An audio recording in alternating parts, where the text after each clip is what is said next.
Tingkatan yang pertama, apa yang disebut dengan hajis. Hajis itu adalah mururul fikrah min amamin nafs bisur'atin. Jadi lintasan godaan yang melintas di benak kita secara cepat. Misalnya kita lewat di suatu tempat yang menggoda. Tiba-tiba kita lewat, kemudian godaan melintas di benak kita. Nah, ketika lintasan itu hanya sekedar lewat tanpa singgah, itu disebut sebagai hajis. Kemudian ketika kita membiarkan lintasan-lintasan itu, atau mungkin kita yang mencari-cari sebab-sebab munculnya godaan, khawatirnya kita jatuh kepada tingkatan yang kedua, yaitu yang disebut dengan al-khatir. Al-khatir, wa fi hadhihi al-marhalah takiful fikrah qalilan amama an-nafs li ta'ammuliha wa tanzur ilaiha bidiqqah.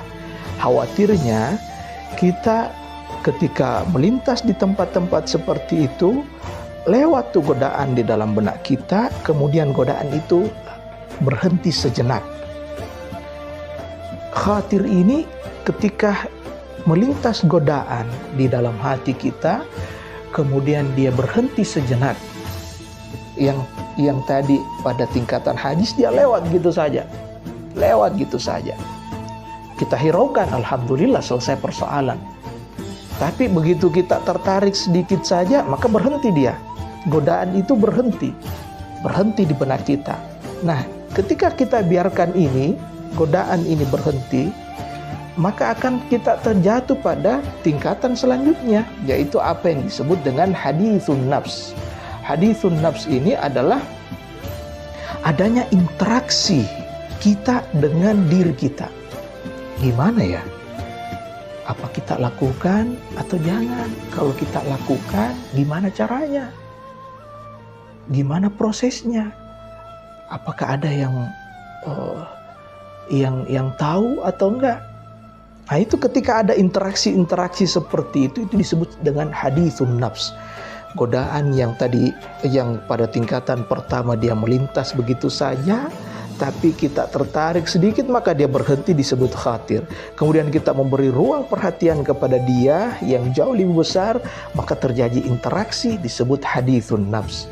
Kalau hal ini kita tidak membuat sebuah proteksi di dalam melakukan protek kepada hati kita, melakukan protek kepada diri kita, maka kita akan jatuh kepada tingkatan yang selanjutnya, yaitu yang disebut dengan alham. Alham ini dorongan yang sangat kuat. Dorongan yang boleh jadi bukan hanya sekedar ada di benak kita sejam 2 jam, tetapi mungkin kita bawa dia tidur, terus menggoda kita, bahkan berhari-hari menggoda kita. Terjadi terus interaksi di dalam diri kita, bagaimana caranya untuk melakukan itu, gimana jalannya, supaya orang-orang gak tahu gimana prosesnya.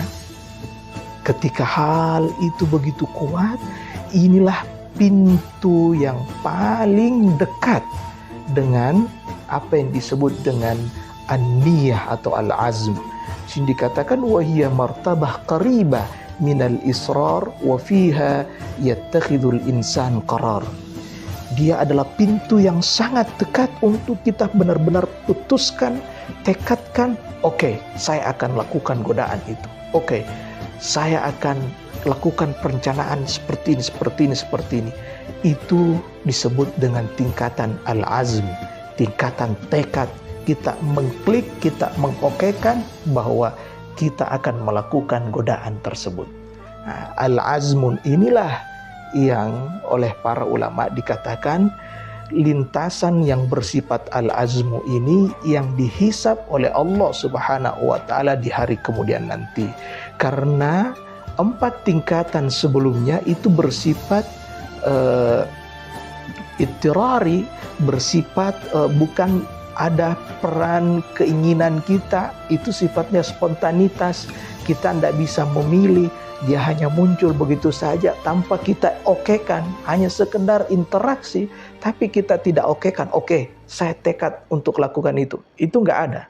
Tapi pada tingkatan al-azm, kita okekan godaan itu, kita tekadkan untuk kita lakukan, bahkan itu sudah mulai kita buat perencanaan-perencanaan dan mulai melakukan rencana-rencana itu. Di sini dikatakan bahwa wahiya halatun nafs wa iqdamuha muqtarinah bil fi'li.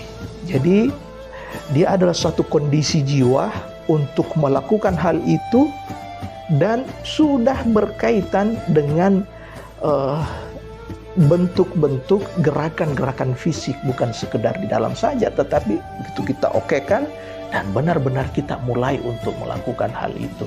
Nah, hal inilah yang menjadi akan dihisab di hari kemudian nanti. Kata Imam Ghazali berdasarkan ayat tadi, wa in tubdu ma fi anfusikum aw tukhfuhu yuhasibukum bihillah, yang dihisab apa yang engkau sembunyikan kemudian dihisab di hari kemudian nanti, itu adalah yang tingkatan terakhir tadi, yang kita tekadkan, yang kita okekan untuk lakukan itu. Oleh karenanya para ulama itu mengajar kita untuk memblok, untuk memberikan protek, untuk menghalangi, memberi rintangan sejak pada tingkatan permula, yaitu sejak pada tingkatan permulaan tadi, pada tingkatan hajis. Begitu dia melintas, abaikan. Begitu dia melintas godaan, cuekin. Jangan cari-cari sebabnya. Jangan cari-cari kondisi-kondisi yang bisa memperparah godaan itu. Apalagi kita sampai ada interaksi, mempertimbangkan dan lain sebagainya. Itu benar-benar kita jauhkan oleh kata ulama, oleh para ulama disampaikan, diajarkan demikian, supaya kita tidak terjerumus pada tingkatan al-azm, apalagi kita benar-benar membuktikan melakukan hal-hal yang demikian. Ya, intinya mari kita menjaga hati kita cut sejak adanya lintasan itu. Kalau tidak, begitu dia ke tingkatan hadithun nafs, jangan sampai kita berlarut. Cari kegiatan yang positif agar kita terhindar dari berbagai hal-hal yang tidak diridhoi, yang tidak diperkenankan di dalam agama ini. Terima kasih. Assalamualaikum warahmatullahi wabarakatuh.